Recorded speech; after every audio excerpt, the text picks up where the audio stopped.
Good afternoon, everyone, and welcome. My name is Vic Sawney, and I'm marking my 5th year as the board chair of DREAM.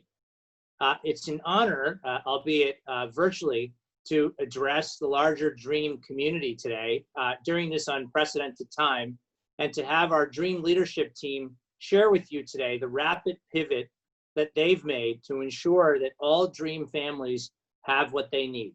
First, to adjust to this difficult environment, and then to thrive in that environment. For those of you who are new, let me give you a little bit of background. DREAM started nearly 30 years ago as a Little League for 75 kids on East 100th Street in Manhattan, in what the New York Times once named the worst block in New York City. Today, we serve 2,500 youth across East Harlem and the South Bronx through a growing network of inclusive, extended day, extended year charter schools, and community sports-based youth development programs. Our founding purpose was and is to ensure that every child who walks through our doors has the opportunity to be their best. Our long-term objective is for DREAM students to achieve post-secondary success equal to that of their affluent peers nationwide. This may seem like a lofty goal to some, but it's what my kids deserve. It's what your kids deserve. And frankly, it's what all kids deserve. And that's what it will take to break the cycles of inequity that exist in East Harlem, the South Bronx, and so many other communities. I hope you take the opportunity to hear about DREAM's work today and take the step to further partner with us in moving the needle towards real positive change. You have a commitment from DREAM's board of directors and my own personal commitment to do the necessary work to make our world more like the place that all of us want and need.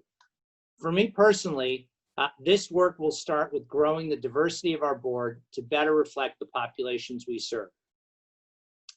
Addressing issues of inequity, not only in our communities, but in our systems, will be an inextricable part of the fabric of DREAM.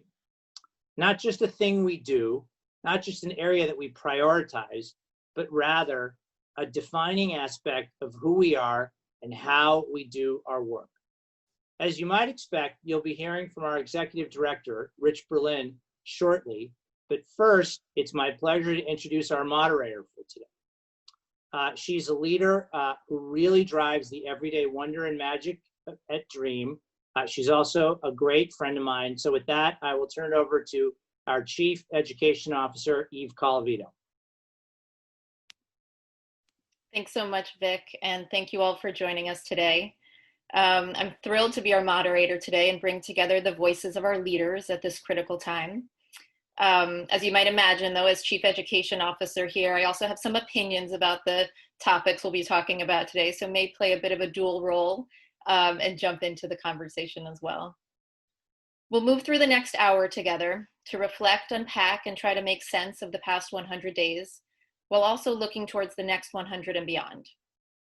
The past 3 months have seen our communities grapple with the triple crises of a pandemic, an economic downturn, and a national reckoning with racial justice.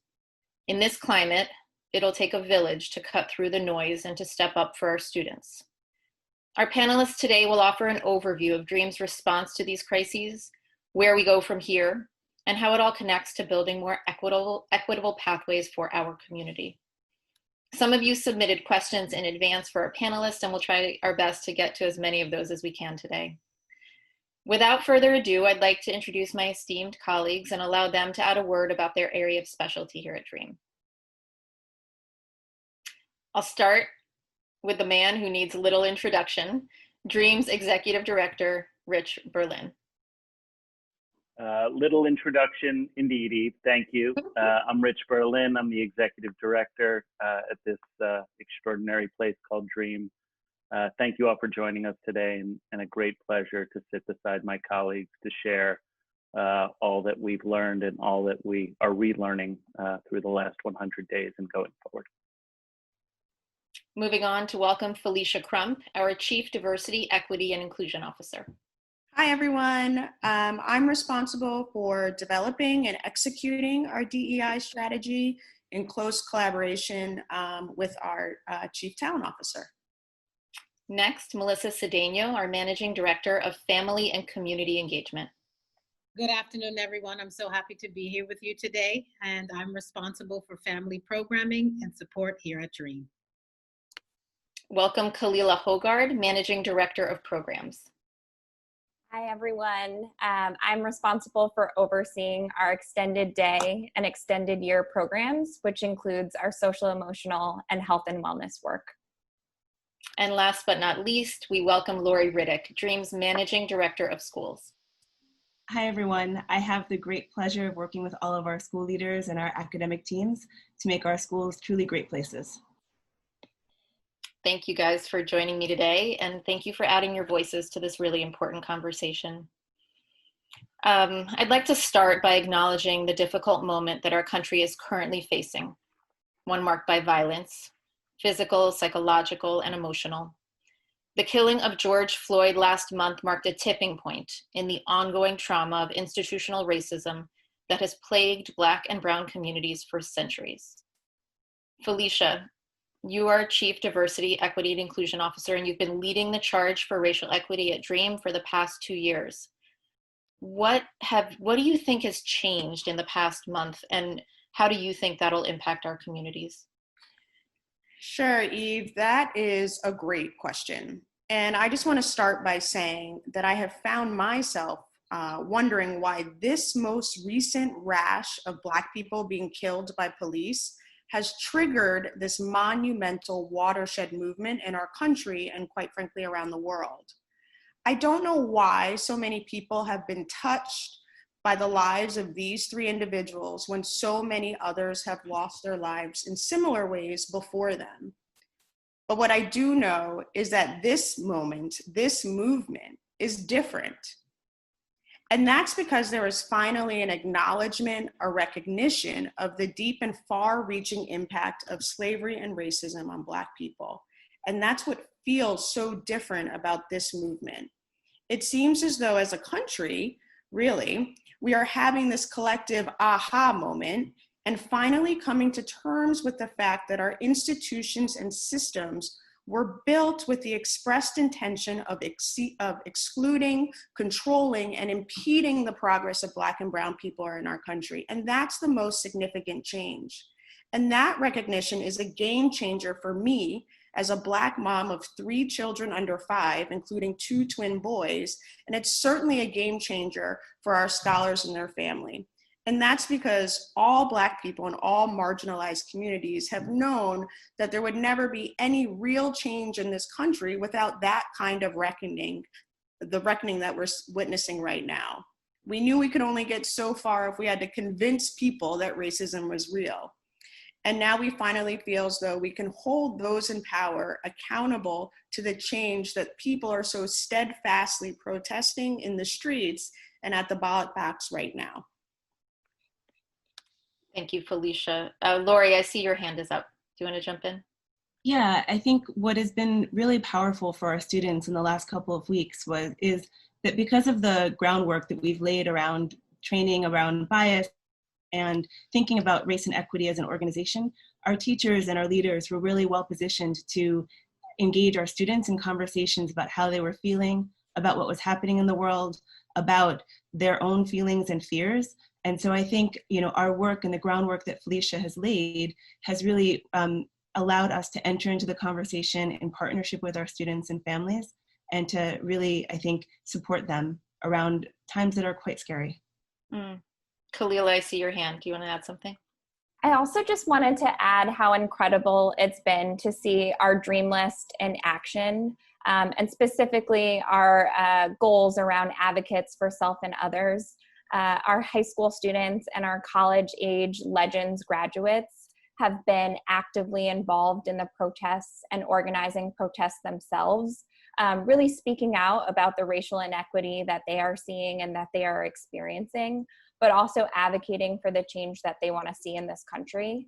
And it's really just emphasized the importance for us of really amplifying the voices of our students and the advocacy that they are doing as well. That is a great point, Khalil. I think it's been really, really powerful to see our children capture the agency that they have right now to be a voice in this conversation nationally. Something else that, has seems to have changed and is really clear in the national conversation right now is the level of accountability that's demanded of individuals and organizations with respect to their racial justice commitments. I think all of us have seen statements released recently by organizations from, the smallest to the Fortune 500. And there does seem to be a different focus on the stance that organizations and companies are taking. We got a question from, I see Brian from Brooklyn sent a question in advance that was this: how does DREAM hold itself accountable for this work, particularly when we consider that we DREAM were created to challenge an inequitable system? Felicia, I'm wondering if you could answer that question. I would love to answer Brian's question. So the return on investment for DE&I has always been well recognized and researched. Diverse teams perform better, inclusive organizations recruit, attract, and retain people better, and in our case, kids achieve more when their teachers share their same racial identity. Now, what's changed is that more than ever is that people, and I mean people in power, feel more compelled, more moved to reform, rebuild, and redesign our systems and reflect on why it's taking so long to do so. So DEI professionals no longer have to lead with the business case. We can really start with the moral imperative. And I'm so proud to say that DREAM has been at this work for more than 2 years now. It didn't just start a month ago. And that's because we know that we cannot achieve our mission of creating lifelong learners that lead happy, healthy, and productive lives without this very critical investment. And specifically at DREAM, the work looks like this. It means that we're ensuring that our leadership teams reflect the diversity of our scholars and their families. It's really important to us that our scholars see themselves in the adults around them. We're continuing to invest in the diversity that we already have within our organization by creating leadership cohorts and sponsorship pairings that are really designed to support the growth of people of color in our organization. And we're creating more opportunities in our existing PD schedules for staff to reflect on their own racial identity and how that impacts how they show up at work and work with our children. And we will pilot a fellowship program that will recruit individuals from our communities and train them to be teachers in our school, all while paying a very livable wage. And because our work and this work really can't happen without the systems and the processes and the structures that support a diverse staff and allow for an inclusive community, we're going to have to update some of our practices to make sure that what we're saying that we're doing is actually matching up to what we're doing.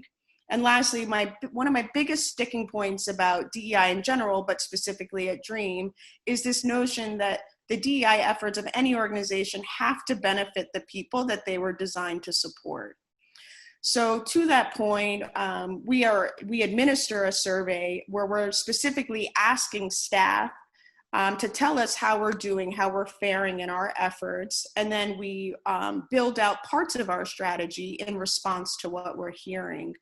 So in large respect, our staff are holding us accountable by telling us exactly what we're doing and what our growth areas still need to be. Rich, I see your hand. Yeah,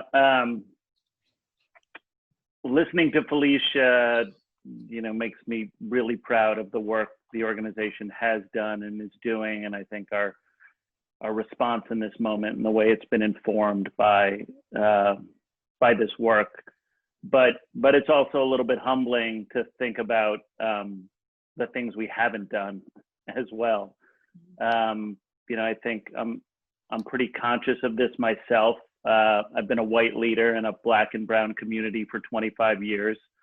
And I think if there's one thing that experience has taught me more than any other, it is no matter how proximal I am to this work and to our families and to the challenges that that our communities face every day. I can't and don't live inside their experience.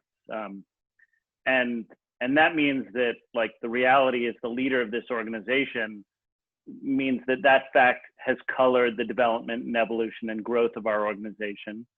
And it's done so in ways that I think I'm not always proud of as I reflect upon, or even probably in some ways comfortable acknowledging.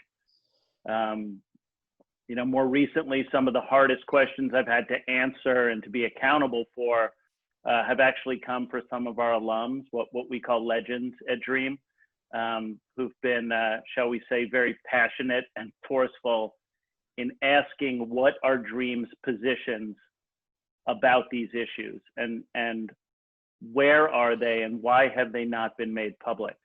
And even as we have developed responses, public responses and statements to these questions, I do think they're harder questions to answer.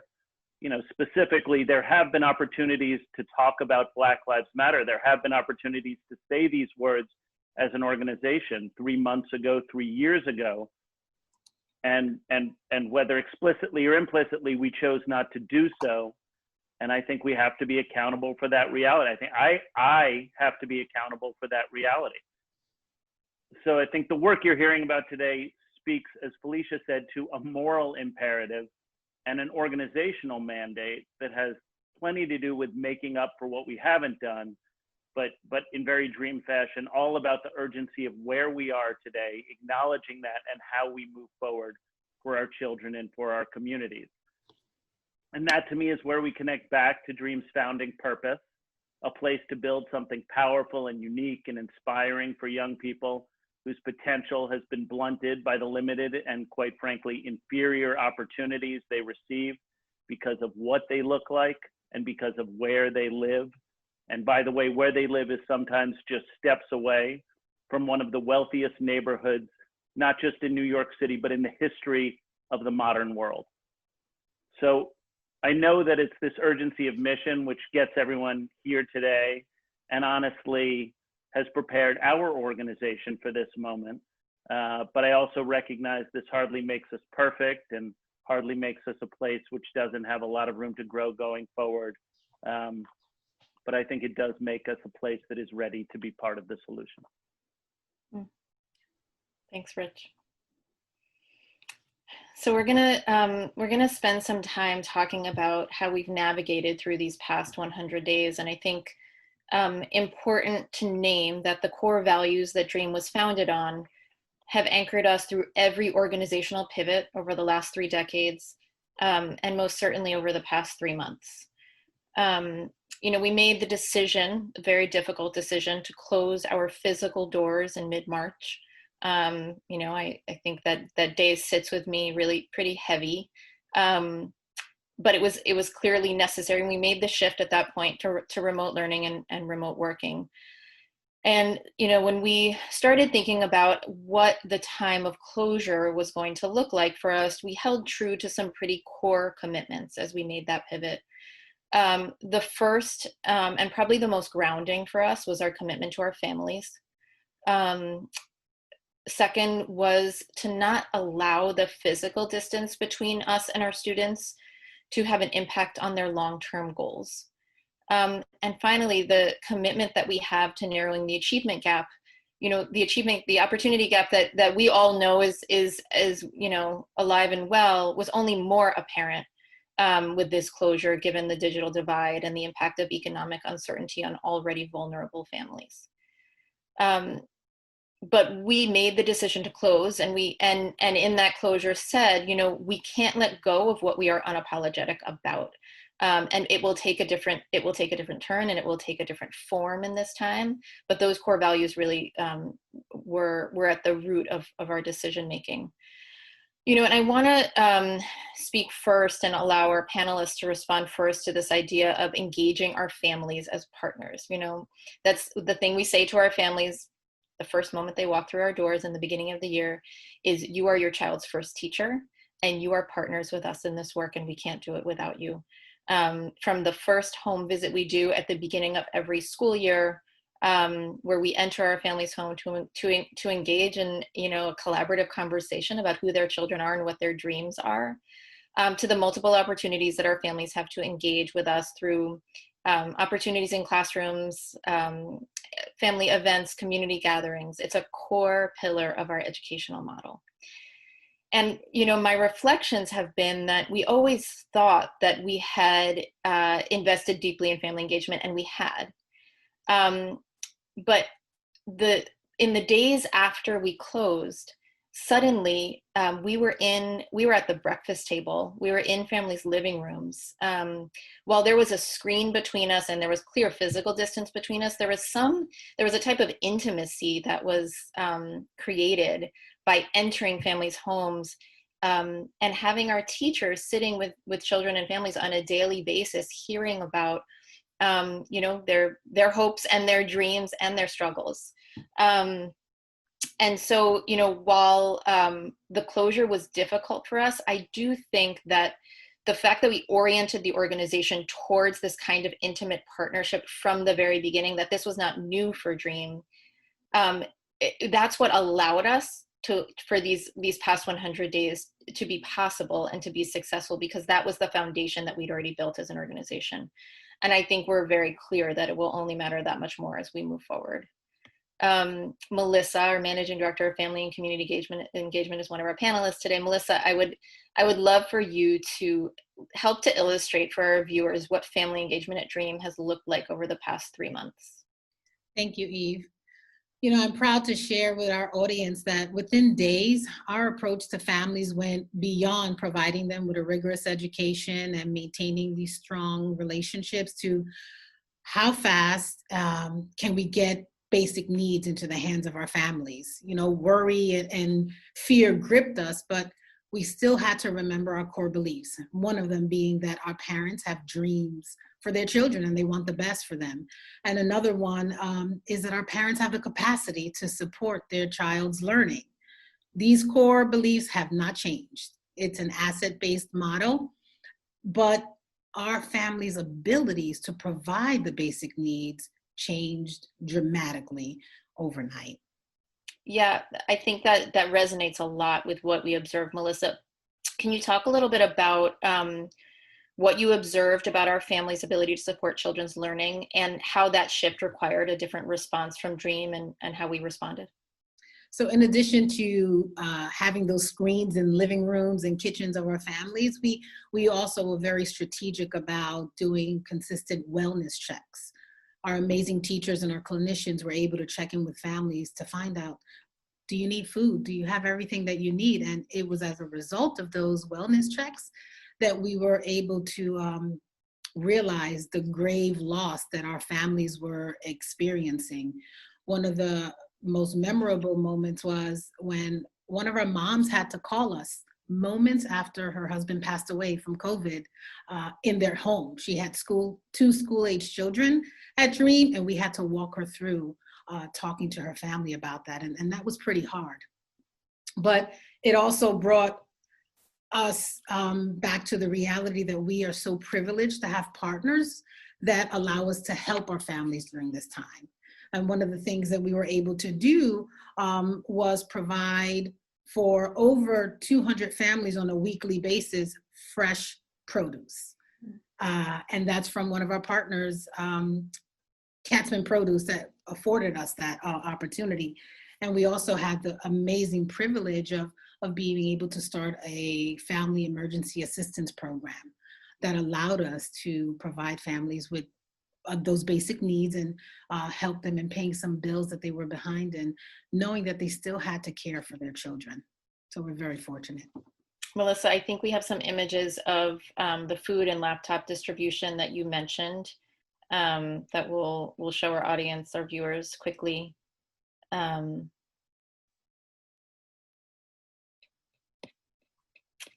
think, you know, what we see here is the 1991 headquarters. This is the Dream cafeteria with our volunteers who work to make the food distribution happen, as Melissa said, now on a weekly basis. And what we found, as you heard, is that when we started this work, we had families lining up, over 200 families at each distribution, who I think really benefited from what we were able to offer here. And we are grateful that we had the privilege to do that.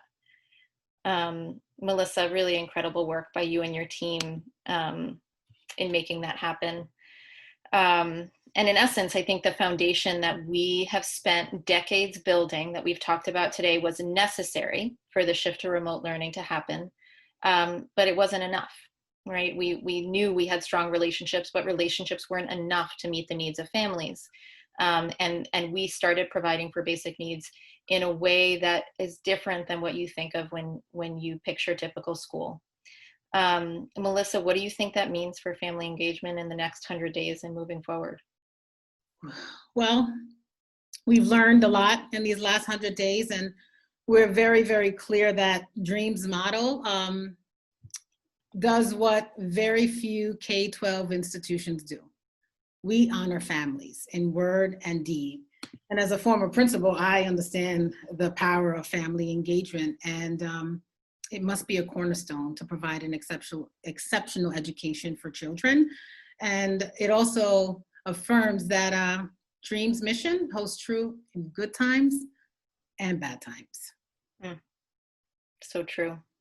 Laurie, I see your hand. Do you want to jump in?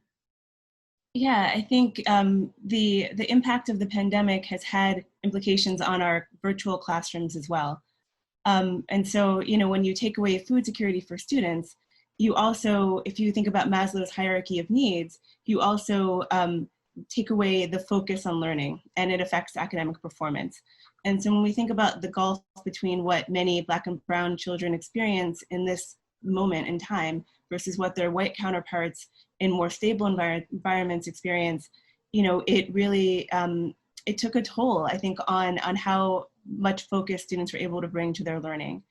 And when we closed our doors in March, we were just unapologetic about prioritizing the needs of our students' well-being over the needs of academics. And that, I want to be clear, that doesn't mean that we lower the quality of instruction, which is very important to me. And it doesn't, but it did mean that this spring, in particular, when a lot of students put pressure on themselves and it's a high stakes time of year, in a typical year, that we were trying to ease and lower the pressure and make students feel, bring the joy back into learning, if you will. And we also, I think had to find this balance of finding the need of supporting academics and supporting the social emotional needs of our students, because we as a organization are so committed to closing the opportunity gap that we knew we wouldn't actually be addressing academic inequity if we didn't actually hold a high academic bar. So I think, our families have always been a part in driving our academics. And now, Eve, you mentioned the parents being the first teachers of our students. And now more than ever, they're intimately involved in day-to-day learning. And so I think the empathy that they have for teachers, the empathy that teachers have for them has just really increased over the last 3 months. So true. As a mom myself, I can attest to that.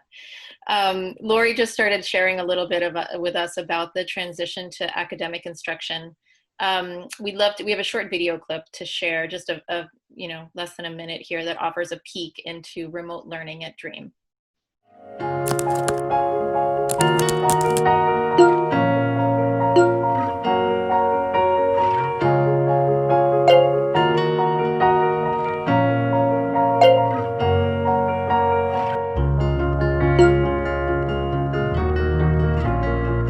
I'm so happy that you all gave us this, because I know it's a lot of work, but it helps us more to get more information about your text, music, all that when we've been working so hard. Lamp. Ooh.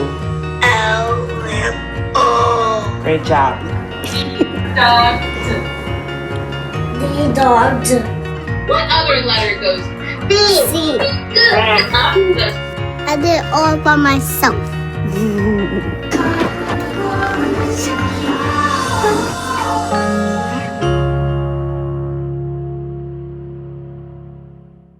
It's been a real privilege to be in our families' homes in this very special way.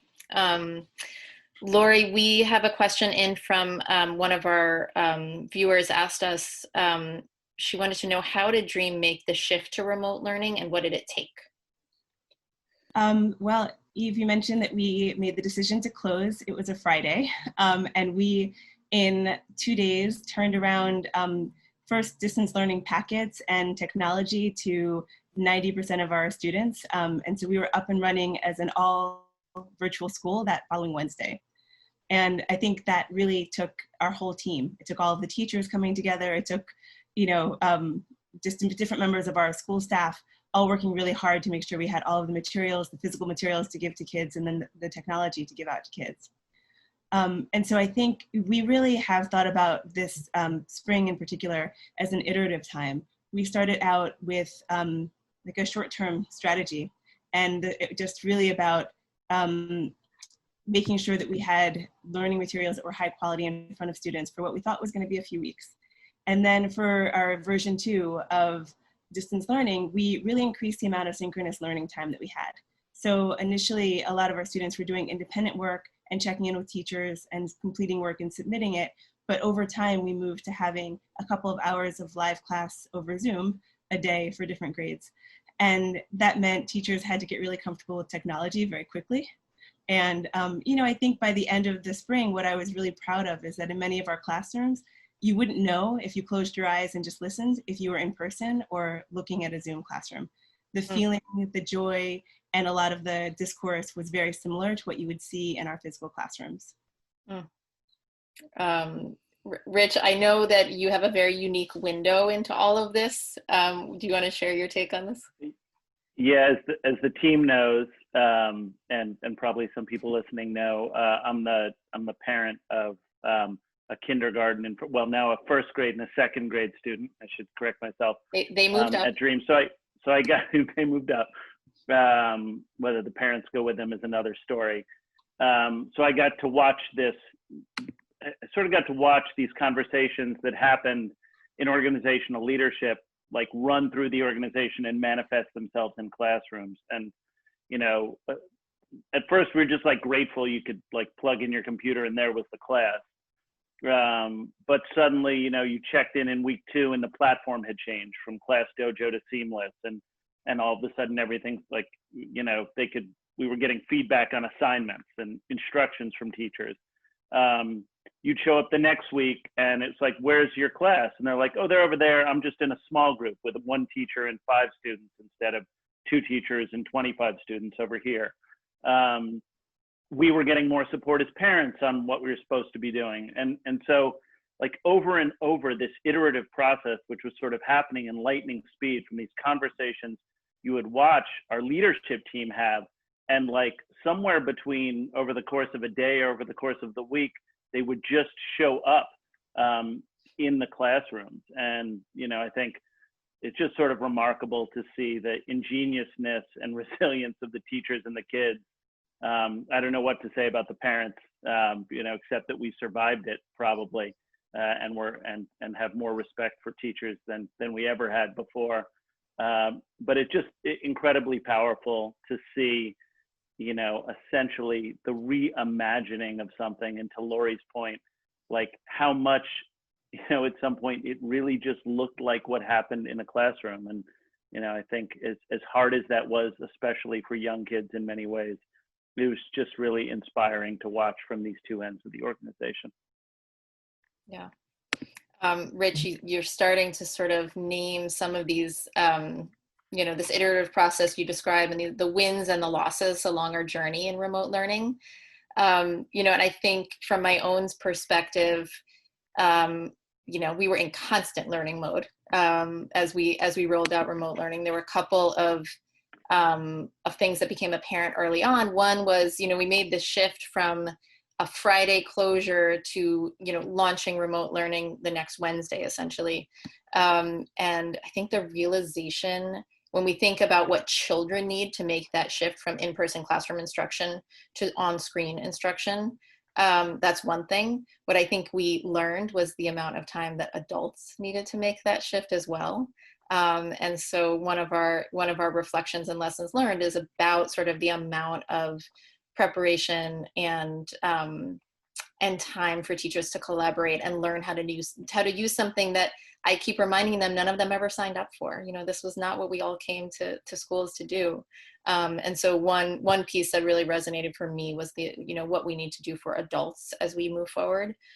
The other thing that's been really interesting to watch us get better at, that was certainly a lesson learned early on, is that, classroom instruction is so much about the iterative process between teacher and student, right? It's this like very human back and forth between, like, we're a place that believes deeply in students having at bats, students trying things out, making mistakes and trying it again. And that comes in a tight feedback loop for our kids. And when you move to a screen, it took us a while. What Laurie described as teachers giving feedback and giving kids, chances to take risks online was not evident to us in the first days. And so I was really proud to watch how the team took something that was not particularly strong when we first closed and turned it to really be a benefit online and to be something of a strength online. Laurie, I would love to hear what your reflections are on, I don't know, maybe top 3 lessons learned over the past 3 months of remote learning. Yeah, I think when we first, amped up our synchronous time, we had this idea that it was easing pressure on families to have sync time not be daily. And we learned really quickly that, we relearned, I should say, that routines for kids are really important. And so when we had, daily meetings that were happening at the same time, it just really, cemented and set some normalization for kids. And they were like, okay, I'm going to log on and I'll see my teachers at this time every day. And that sort of sense of normalcy, I think, was really calming and supportive of our students. And, we got, the more sessions that we added, the more our kids came. So I think we actually also learned that they really wanted to be with their teachers. I think one of the other things we've learned is really the importance of relationships.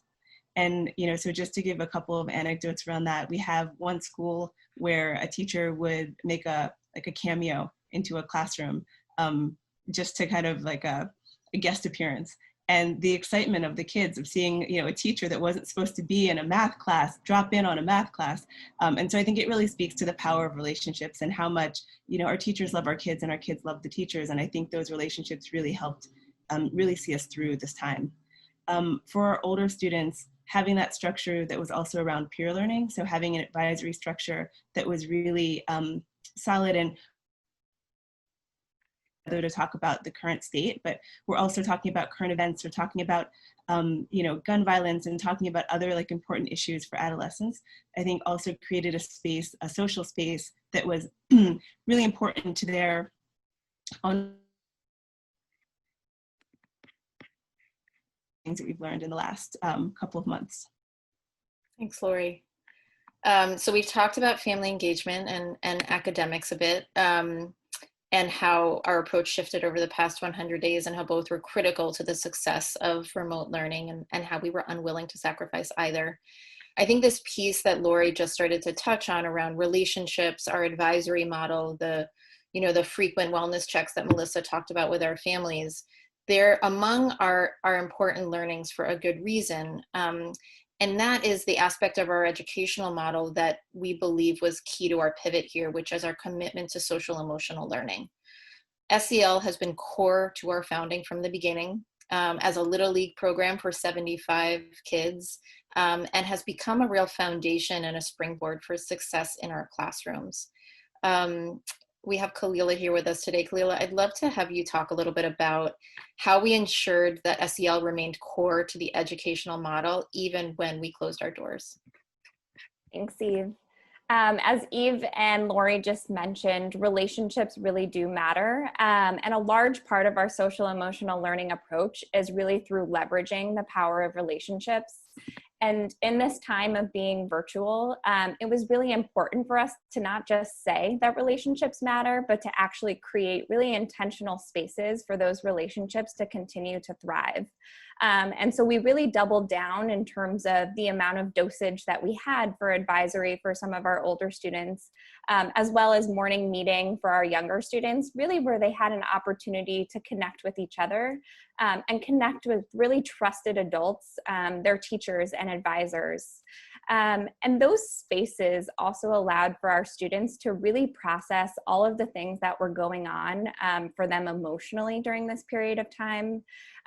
This pandemic has really been a huge amount of change for all of us, and very disruptive to our current routines and, you know, what school typically looks like.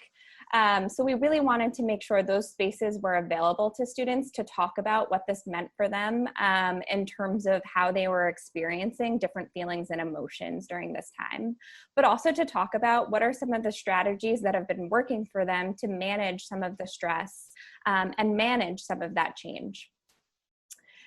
We also know that you can't do social emotional learning with students without doing that work with adults. And as leaders, we all have to always think about our own social emotional development.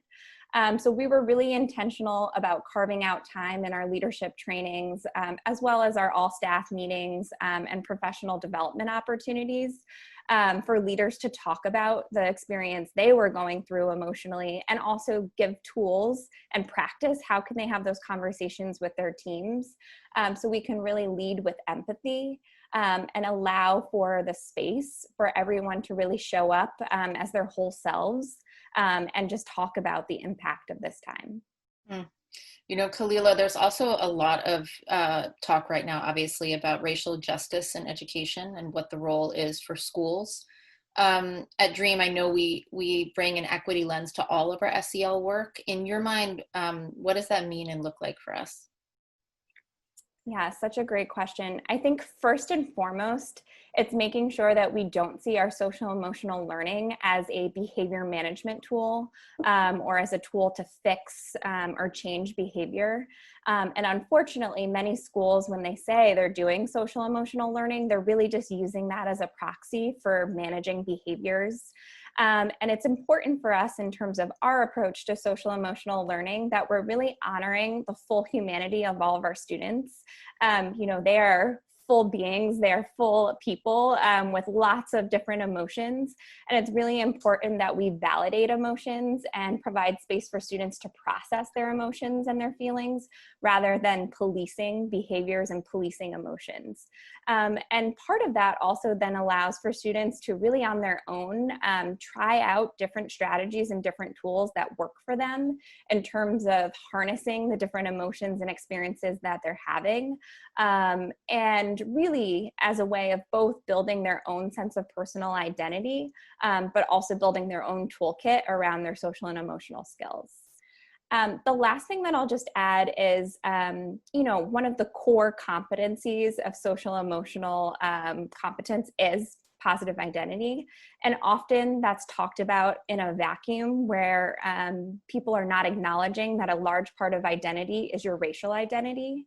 And so it's really important for us to also create spaces for identity affirmation and for our students to really feel celebrated in terms of their own unique identities, but also are seeing frequent examples, as Felicia mentioned earlier, of leaders that look just like them, teachers that look just like them, who they're reading about and who's in their curriculum looks just like them. So really it is affirming that being Black and being brown in America is incredible, and that is a huge part of your own positive identity. Thank you, Kalila. That was really, really powerful. And I think that distinction that you make between the way SEL is often used by other organizations, you know, to sort of police or manage behavior, it can become code, is really antithetical to our beliefs. And this idea of like putting children's humanity at the core, that what we are doing, you know, is not about buzzwords or is about teaching, you know, character. Our children have deep and rich character. It's about lifting up the humanity of children and giving them agency and space forward. And I appreciate your reflections on that. Oh, sorry, Felicia, I see your hand just went up. Sorry. Yeah, and also I just want to add that, like, What's currently going on in the world is really an external validation of those emotions, specifically around race and racism. There's really no longer a need to rationalize them or deal with them on your own. So we see SEL as like a key to educating adults about racial equity as well. For example, earlier this month, we created racial affinity circles for staff of a shared identity to come together and support each other as they process what's going on. Because it's like really important for us that staff reflect on their racial identity and talk more often, even more about race, power, and privilege. And that takes practice. And it takes practice in sharing your personal experience, and it takes practice in hearing what is being shared. Because we know that being honest and transparent and humble is really critical to racial equity work. Thank you, Felicia. So it is clear, we all know this, and our panelists have talked today about this idea that children need opportunities to practice their SEL skills. They benefit from routine and structure. And in the midst of so much disruption and change over the past 3 months, we heard that New York City announced it would suspend the majority of summer programming for 2020. At Dream, we never wavered from our commitment to supporting you through the summer, whether it was going to be in person or virtually. And that meant we really were engaged in parallel planning for multiple scenarios for a period of time, with a strong commitment to serving as many of our students in the summer as possible. Kalila, we have Rosa from East Harlem asked us, what factors drove decisions in our planning process for the summer? Thanks, Eve. Yes, a large part is really making sure that what our core beliefs were held true, rather if it was virtual or in person. And summer for us means creating opportunities for students to engage with each other as part of a team, creating opportunities for them to engage in physical activity, and extend academic exploration. And so we wanted to make sure as our guiding principles that those things were still present no matter what. And we're really proud of the model that we've been able to build, where we will deliver the vast majority of our programming virtually, with having some in-person physical activity as well. And we really think that that will help to address some of the concerns about the learning loss that could happen this summer, especially compounded by early research nationally around some of the loss of learning that's happening as a result of COVID. And also just in terms of the gap for students in terms of physical activity during this period of time, we really hope that we'll be able to close some of that and really get our students moving and physically active, because we know that also very much is connected to their academic strides and also their social emotional strides. And I think, like, in terms of the city's decision around summer youth employment, we knew right away, regardless of what the city was doing, that there was no way that we would suspend our youth employment program. And we're really, really proud that we will maintain that. And our high schoolers will be working this summer virtually in our summer camps with our younger elementary and middle school students.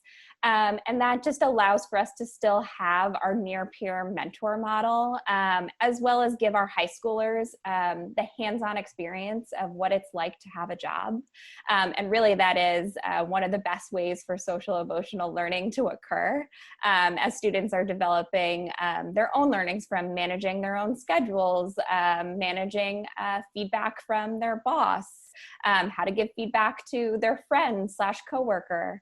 And so we're really excited that our summer youth employment program will still occur. And we actually think in many ways it'll be even more powerful than in past summers. Amazing. Thrilled to be employing our own young people this summer. So as funding for many of these critical programs shrinks, we're working really hard to ensure that our organization stays whole, healthy, and able to serve the holistic needs of all of our community. I think it probably wouldn't be a conversation with Rich Berlin if I didn't give him a chance to talk about money. Rich, what does the strategy for organizational health and sustainability look like these days? I will try and be quick and blunt. I know we're moving against the clock. So this is our third round with a big destabilizing economic event. We came through 9/11 and pivoted out stronger. We came through 2008 and pivoted out stronger. But I think everybody knows this is a different breadth and depth of problem, and one where the reality is we're just sort of at the end of the beginning. For us, that means we've managed to make it through our fiscal year thanks to the generosity and support of board and donors whole. But it means that what's coming, state cuts, city cuts, continued economic distress, for our governments, for our community, are only going to ratchet up the pressure and the intensity. But I really feel strongly that the only appropriate response to this from the funding community, philanthropic institutions, corporations, wealthy individuals, is to do more. And those individuals and institutions need to do more because they can. They need to do more because their neighbors are in need and it is the right thing to do. And people need to do more because very clearly the well-being of those with the least is inextricably tied to the well-being of those with the most. And the pandemic has brought that home. If we want public health, if we want public safety, if we want all children, Black and brown children especially, to have the ability to recognize their potential and realize their dreams, everyone must do and give more. And our bet, Dream's bet, is that our stakeholders will, and we will not be shy about asking. And our strategic view organizationally is that what our priority was before the pandemic, to grow this work to serve 3,500 kids annually over the next 7 years, is not only on the table, but very much the leading edge of where we are still going. Our next big dream, the renovation of a 100-year-old, 200,000 square foot warehouse in the Bronx that will become the home of our high school and our Mott Haven K-8, still continues.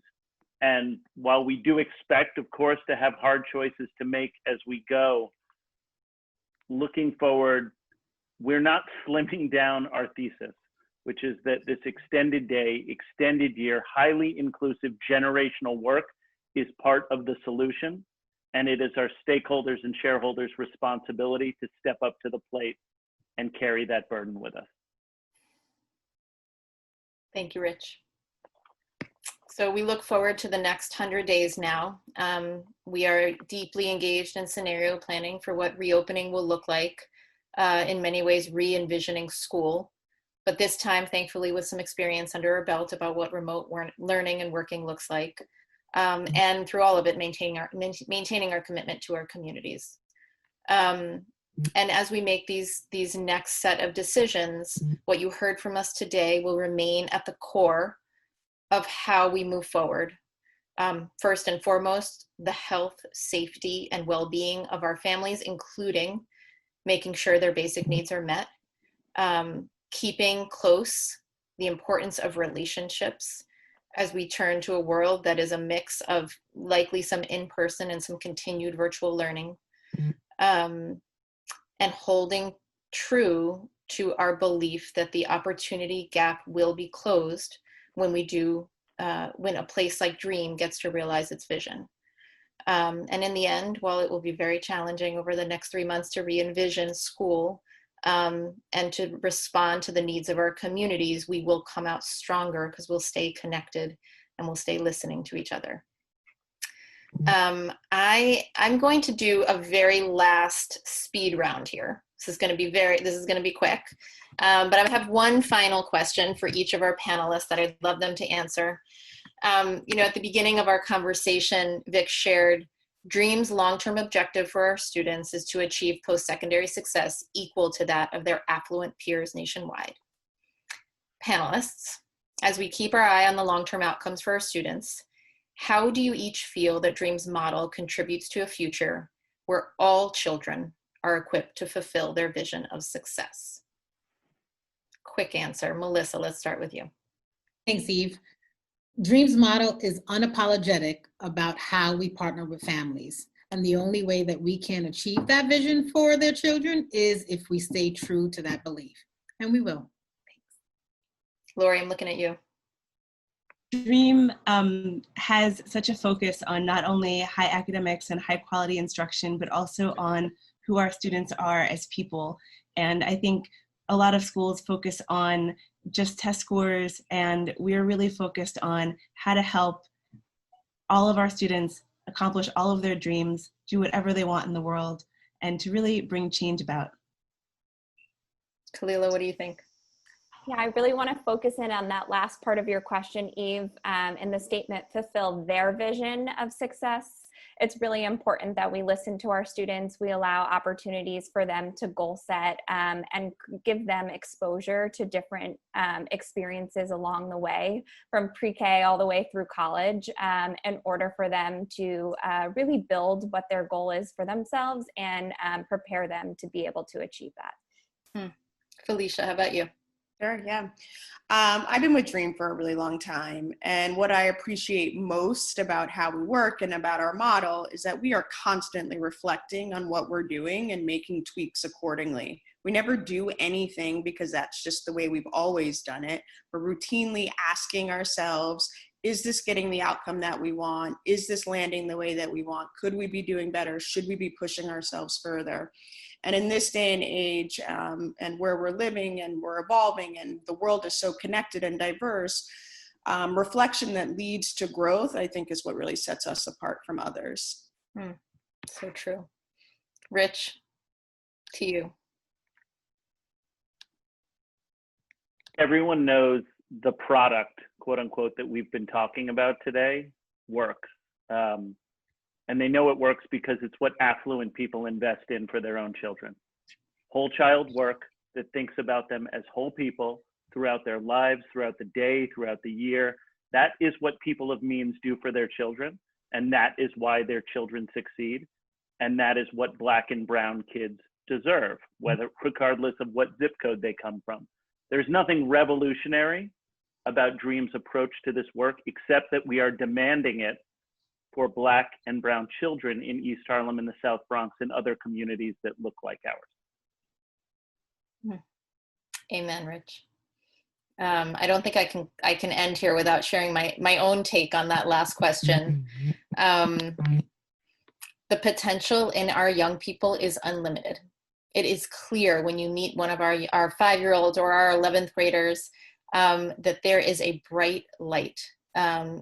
But for years, our children have faced institutions that dim that light, that lower expectations or limit opportunities or recreate systemic obstacles for them.